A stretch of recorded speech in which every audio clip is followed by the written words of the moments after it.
Everyone, thank you very much for being here this morning. I'd like to begin with a brief opening statement, and then we can go to any questions that you might have. William Shakespeare was a master of words, and in his play Twelfth Night, we hear Sebastian say to Antonio, "I can no other answer but thanks, and thanks and ever thanks." Those are my sentiments this morning as I return to ministry in the diocese. Thank you. To all those who prayed for me during my illness, thank you very much. To all those who sent an overwhelming number of cards and letters and emails and books and prayer chains and homemade gifts and food, thank you very much for your generosity. For all those who reminded me to trust in God's will, thank you. I am especially grateful to four priests: Monsignor Robert Sifrin, the Vicar General of the Diocese; Monsignor John Zora, Chancellor of the Diocese; Monsignor Peter Polando, the Judicial Vicar; and Father John Jarek, who's the Vicar for Clergy. Each one of them visited me each one of the 4 weeks that I was at the Cleveland Clinic and informed me of diocesan matters and kept the diocese running smoothly. I am likewise extremely grateful to my primary care physician here in Youngstown, Dr. James Kravitz, the team of doctors at the Cleveland Clinic, headed by Dr. Ronald Sobex and his lead nurse, Megan Nelson, and a wonderful nurse from just north of here on 11 in Rock Creek by the name of Jane, who came to visit me and encouraged me every day that she was on duty. Because of all of those people, I am now 100% cancer-free, and my energy level is almost back to normal. Although a friend of mine did say, "I think that's much better than before you got sick." I look forward to returning to work and reconnecting with the people of the diocese part-time for a short time, and then later full-time. Let me now turn to another pertinent topic, the sexual abuse crisis in the church.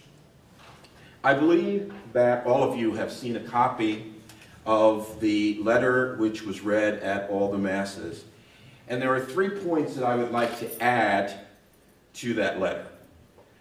First of all, I believe that the files relating to Archbishop McCarrick should be open to a group of competent lay people to determine how his predatory behavior went unreported. At the same time, mechanisms must be developed to report allegations against other bishops so that they can be adequately investigated and resolved.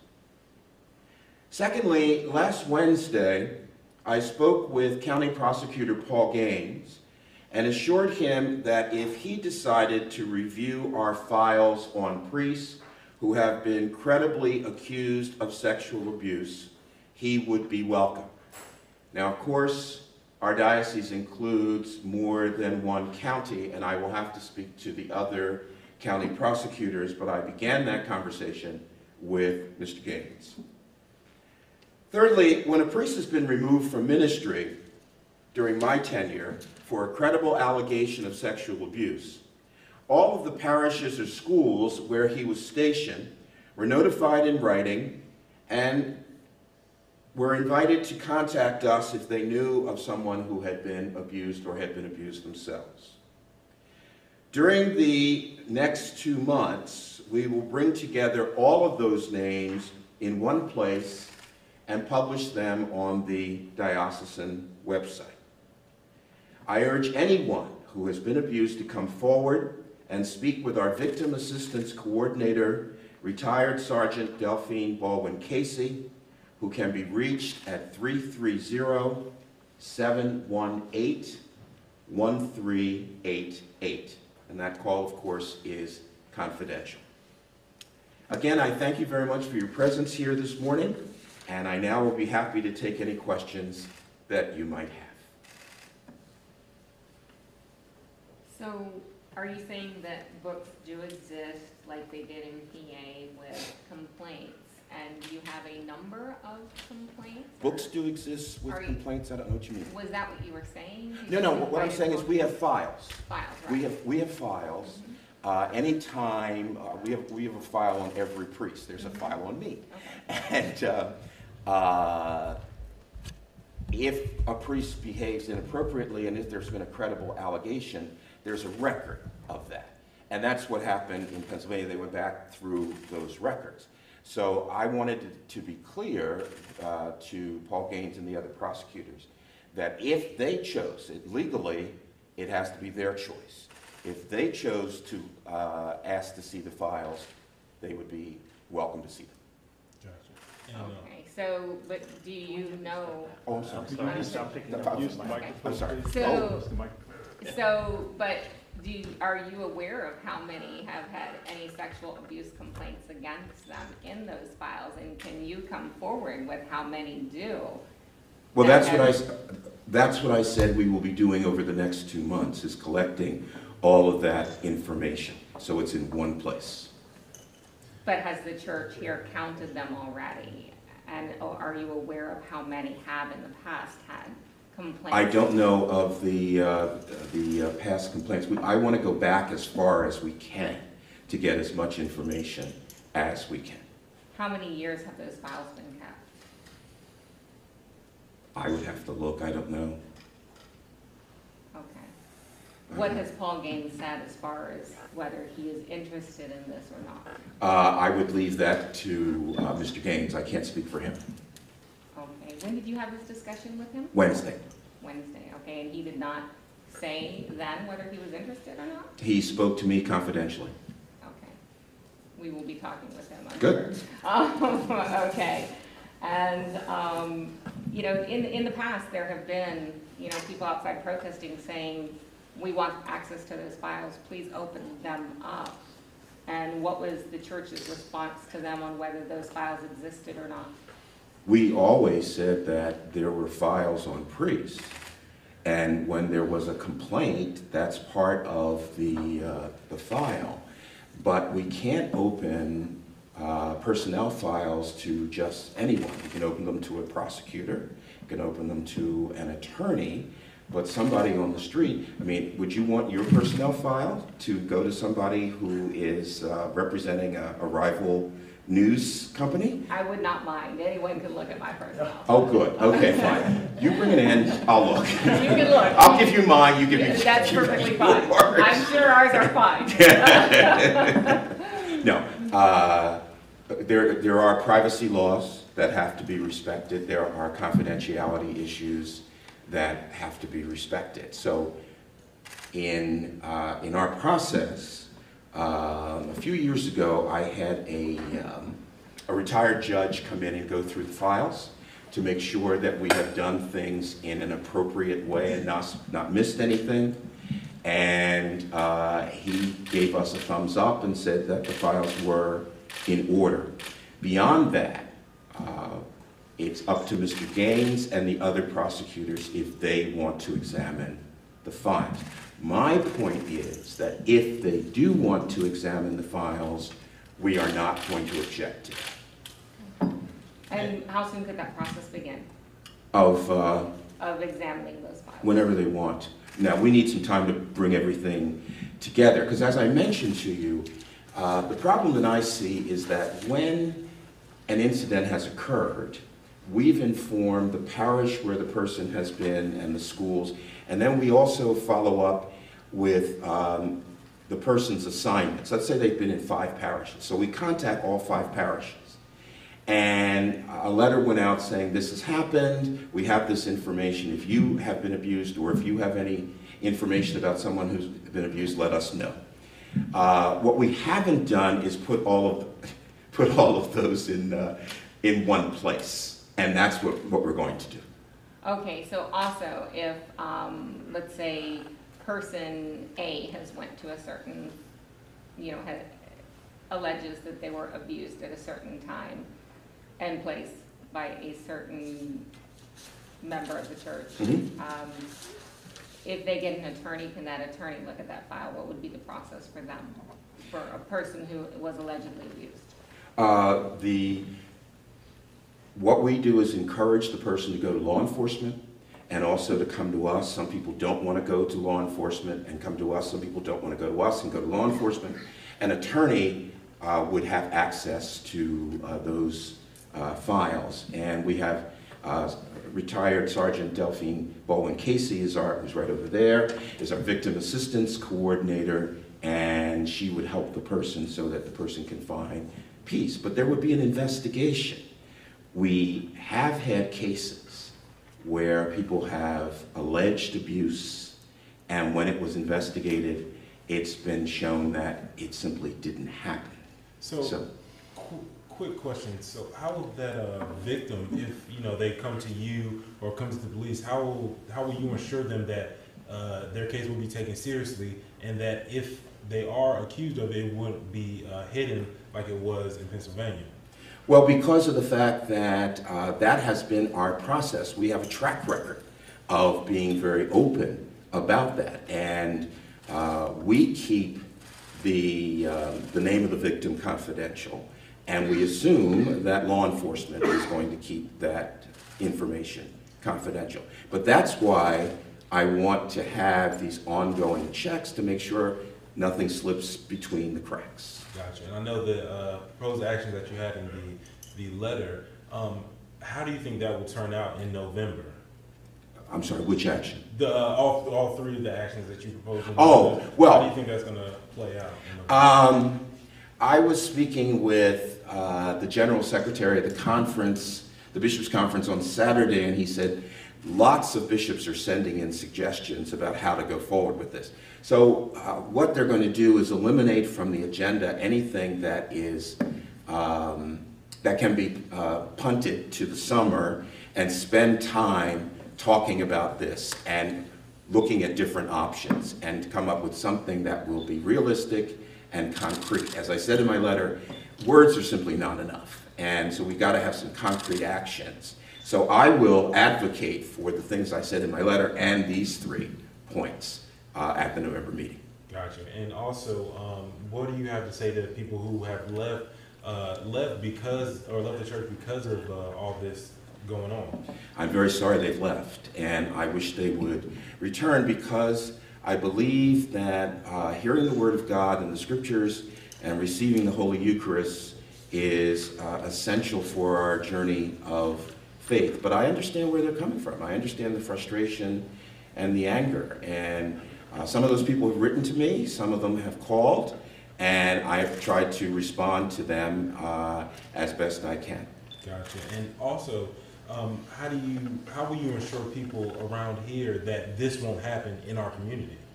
I think that I can assure them that we have safe environment programs in each one of our schools and parishes. I think that I can assure them that we have an office here in the diocese that is doing oversight of this, and that we will take every possible step to ensure this does not happen here. Father Frent, he had denied this until, I think, I'm not sure if it was Delphine Baldwin-Casey, I think she had dug up some more evidence that this had actually gone on for a few-year period, and this was with an adult. I guess it was a consensual relationship, I'm not sure. He had denied it until, I guess, he was confronted with this evidence. What are your comments on Father Frent, and how does that parish go forward? When will you be looking at appointing someone else to replace him to lead that parish forward? Well, we're already looking at another priest to become the pastor there. We have a personnel board of priests, and they will make a recommendation to me about who would be good to go there. Going back to the first part of your question, please remember what I said earlier about investigation. There are allegations that come in that range from sexual abuse to misappropriation of funds to the pastor moved the book that I put down on a table in the back church. And anytime an allegation comes in, we have to investigate because it is important that we maintain fairness. So in the situation with Father Friend, we received this allegation and investigated it and could not find evidence to support the allegation. Later on, we did find evidence to support that, and then Father admitted that that was the case, and that's when we moved on it.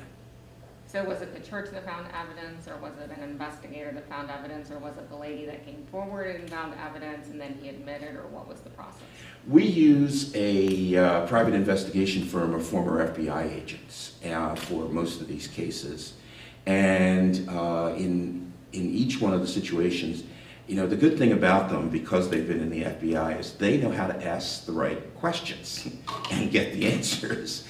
So it was a combination of our own investigation and some other information that was brought to us by another person that led us to come to the conclusion that this needed more investigation. And when Father Friend was presented with this, he admitted to it. And then there's also been a lot of controversy around Pope Francis now, and I'd like your take on what's going on at the top of the Catholic Church with allegations that he knew about what was going on and was part of the cover-up. The answer to that is I don't know, frankly. I read that letter by Archbishop Vega. I called a number of bishops that I know personally who also know Archbishop Vega to try to get a read on his integrity, his background. I mean, I've met Archbishop Vega a number of times, but I don't know him. The allegations he makes are very serious allegations. The problem I have with what he says in the letter, well, I guess the two problems I have with what he says in the letter are these.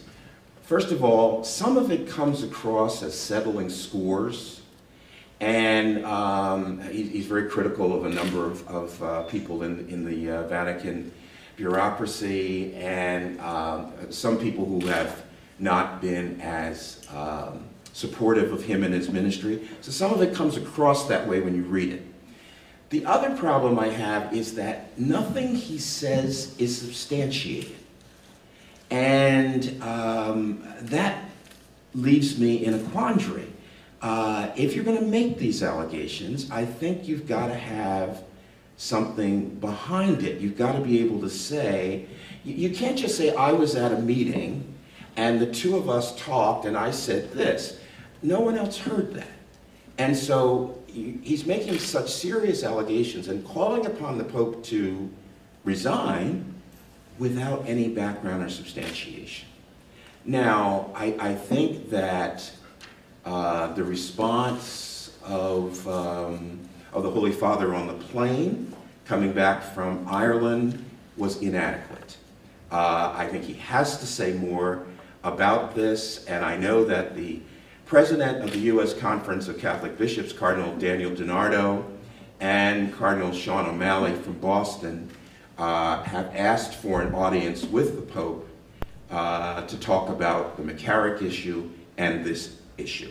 And I don't know what the date of that. It hasn't happened yet, but I do know that they have asked for an audience. And then what would you say about the rest of the honest, wonderful priests who are working to serve God and lead souls to Christ? What would you say about the majority of them who are doing God's work? That I admire them. Since that sort of gets lost in It does. It really does. I admire and I love the priests of this diocese, and I like priests. I'm very comfortable with priests. And their work gets pushed off to the side. And when I talk to parishioners, they tell me about how much they love their priests in the parish. They will often say that they even have some appreciation for the bishop, but they don't have appreciation for bishops in general. And I think that we're responsible for that because it just was not handled well. I think this whole thing about covering this up or not being upfront about it, one priest said to me, and I completely agree, he said, there are two problems here. There are priests who have unfortunately behaved poorly, and they're a very small minority. He said the other problem is bishops who have covered this up and allowed this to continue. So I think we have to tackle both, and I think we've got to tackle it through the conference with the joint action of the Vatican. But I am greatly appreciative and thankful for the work that our priests do every day. Yes, I have a health-related question. What precipitated your diagnosis? Did you go to a checkup or did just? For the month of April, I was extremely tired and just dragging, and a number of people mentioned that to me. You just don't seem to have very much energy. And I had a couple days towards the end of the month of April that I had trouble standing up. I'd be getting out of bed in the morning and I was holding onto the wall to move. And so I finally called my doctor and explained to him what was going on, and he said, I think you need to go to the emergency room. And I suppose, like most guys, I said, oh, it's not that bad. And I said, it'll go away in a couple days. He said, no, you need to go to I'll meet you there in 10 minutes.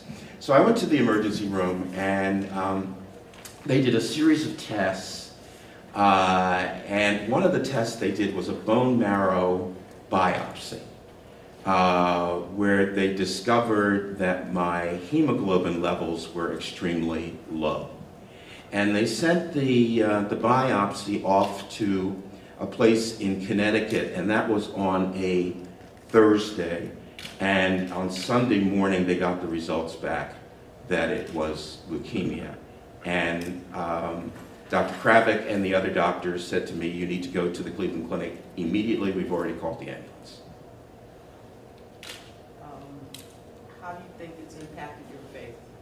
Oh, the first week I was in the Cleveland Clinic, I was described as in critical condition. I didn't know what was going to happen. And the Cleveland Clinic was wonderful. The doctors were great, the nurses were great. I could not have asked for better care. But I did not know what was going to go on, or what was going to eventually happen. So I had to find things to do. So I decided that the best thing to do would be to start planning my funeral. And I did that, and it's all ready now. So that should it happen, who's doing what the songs are, it's all done. But it gave me something to do. It was concrete, and my brother was there a lot, which was great. And as I mentioned, Monsignor Siffer and Monsignor Zora, Father Jarek and Father Monsignor Polendo would come up, and they'd divide up the days, so I had some company. But the first week I was there, I had chemotherapy 7 days a week for 24 hours a day on a drip. And I fortunately did not have many of the side effects, such as vomiting or nausea or headaches or trouble sleeping. I was just fatigued.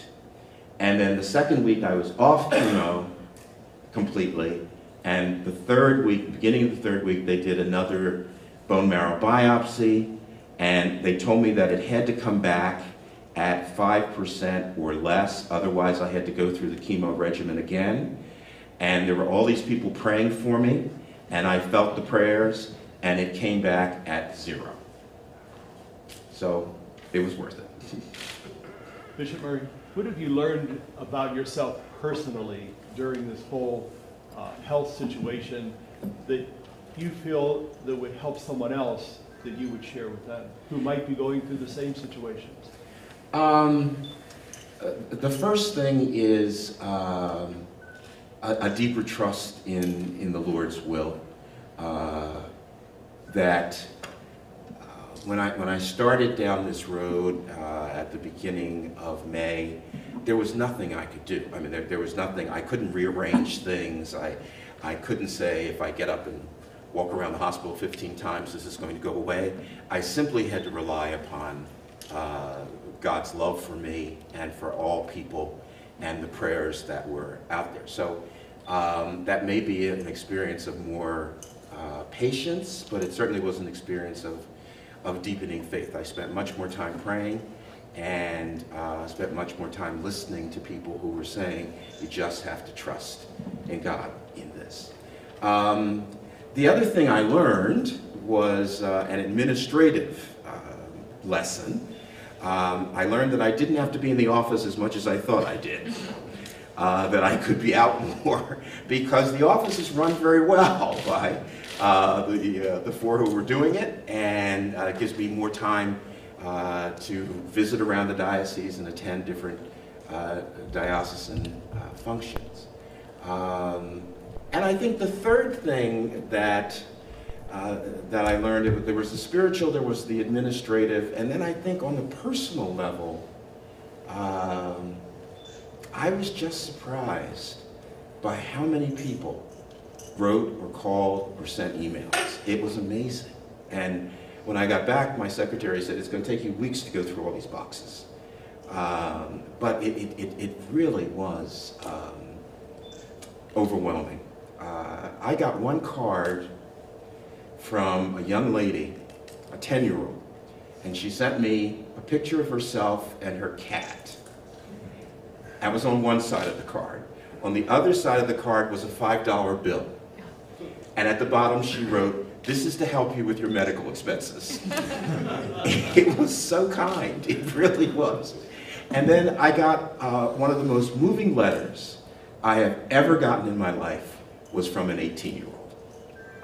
And I cherish both of those because they were so kind. So it was learning that I have tried to do everything possible to tell the people of the diocese that I love them and care about them, and it just floored me that so many of them return that love. Yes, sir. And just tell me about the experience that you had when you found out that you were 100% cancer-free. Well, aside from jumping up and down and dancing, I had a team of 4 doctors, and the 4 doctors came in and stood at the bottom of my bed, and they were smiling. And I thought, oh, that's a good sign. So one of them said, have you heard the good news yet? And I said, no. And the head doctor said that your test came back as being 100% cancer-free. And so now we go on with the rest of it. Well, I was just extremely happy, of course, and said a famous old prayer in the church, the Te Deum, to thank God for the gift of restoring my health. So it was the 2 days that were most, or the 2 experiences that were most disconcerting, I guess, was when 3 doctors stood at the foot of my bed at St. Elizabeth's and said, you have leukemia, and then when the 4 doctors came in and said, it's gone. So that was good. When were you released from? I was released on June the 1st. And how soon do you when do you expect to go back full time? Oh, I'll probably do about 2 weeks of part-time and then just ease into full-time. Yeah.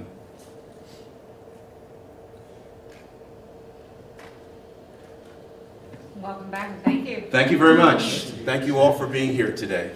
God bless you.